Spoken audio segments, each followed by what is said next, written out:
Hello, welcome to the channel. So I thought I'd talk a little bit about cavalry in the Franco-Prussian War tonight, and I'm taking a slight break from doing Wars of the Roses figures at the minute, and I've gone back to adding to my Franco-Prussian War army. And the cavalry during the Franco-Prussian War, well, they were a little bit underused. Is a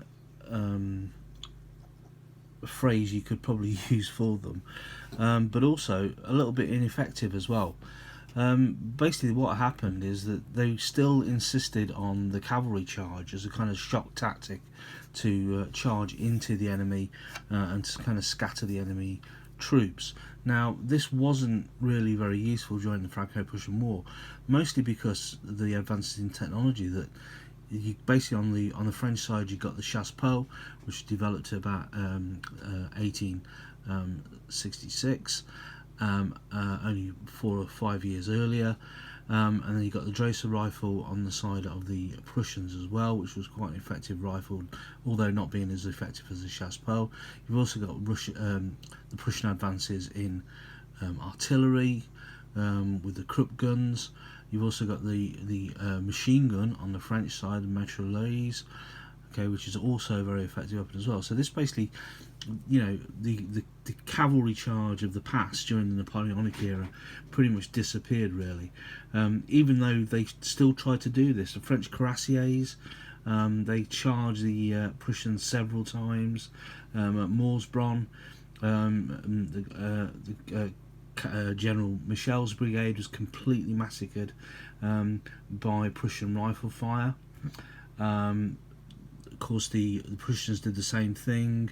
There's von Bradau's death charge, where he charged the French guns in order to enable the Prussian infantry to break out.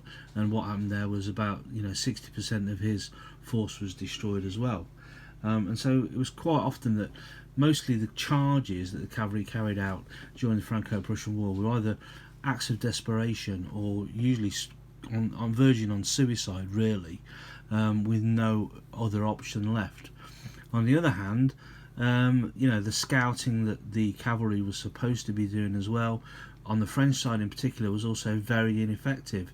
They just weren't effective at scouting the enemy positions. At the very start of the war, the Prussians, in their advance across the Rhine and into northeastern France, they weren't spotted by the French cavalry, who were supposed to be doing reconnaissance, and that's one of the reasons why the French capitulated so quickly and fell back so quickly around Metz and eventually Sedan.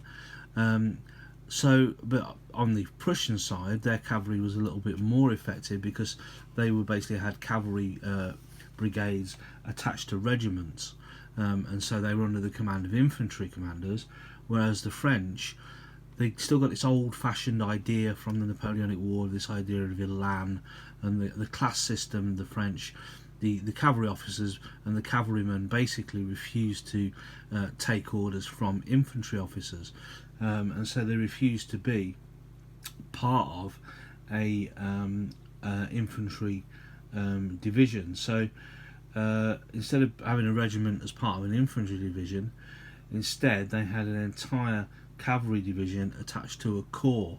Now that was just too big and too cumbersome to be operationally useful. So cavalry really suffered during the Franco-Prussian War, and it was kind of the end of cavalry really as an effective battlefield force. The advances in technology saw to that, the logistics and the usefulness of using cavalry in the field in a battle just became apparent very, very quickly. And it was the bolt action rifle, the needle guns of the time, and the artillery that really kind of took over the battlefield. So having said all that, I've actually been painting some cavalry up. So on the right hand side you can see Prussian cuirassiers. Okay, so we've got these are from Eagles of Empire. So Prussian cuirassiers, really nice figures. Okay, I think I might have shown these guys up before. I painted these a while ago. The Prussians. Prussian cuirassiers, quite nice. Okay, here's the man himself, General von Bradau, carrying out his death charge, or death ride as it was called, von Bradau's death ride, basically because it was suicidal to take the French guns. Okay, the Prussian cuirassiers look quite nice, obviously the heavier troops, and I've also been painting up the French as well. So here's the French hussars. So they're really nice. I like the French hussars. Again, Eagles of Empire figures.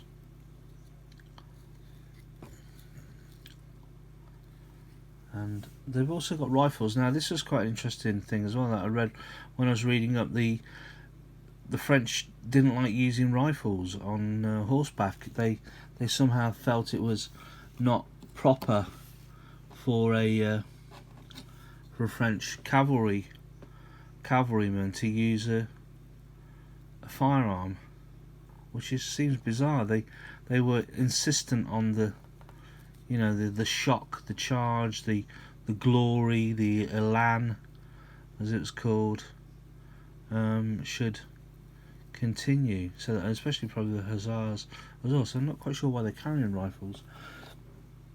Okay, got a bugler as well. I need to get a flag for this guy. I've got some French flags, but they're not cavalry flags. They are infantry flags.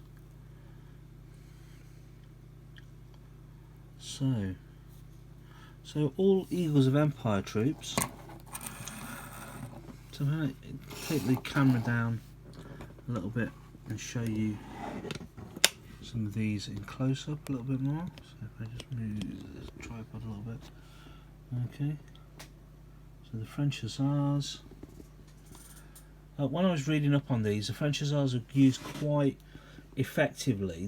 They weren't much use in Europe in the Franco-Prussian War, but they were used quite effectively in the hussars and the chasseurs were used quite effectively as colonial troops. So they were more kind of colonial police than anything else. And the Prussian cuirassier, probably the same level of ineffectiveness as the French cuirassier and hussars, but the Prussians did make better use of their light cavalry. They made quite good use of their light cavalry in scouting the French positions. So the cavalry, pretty much the day of the shock cavalry charge was all over, and basically because the weapons were so effective at this point that you charged into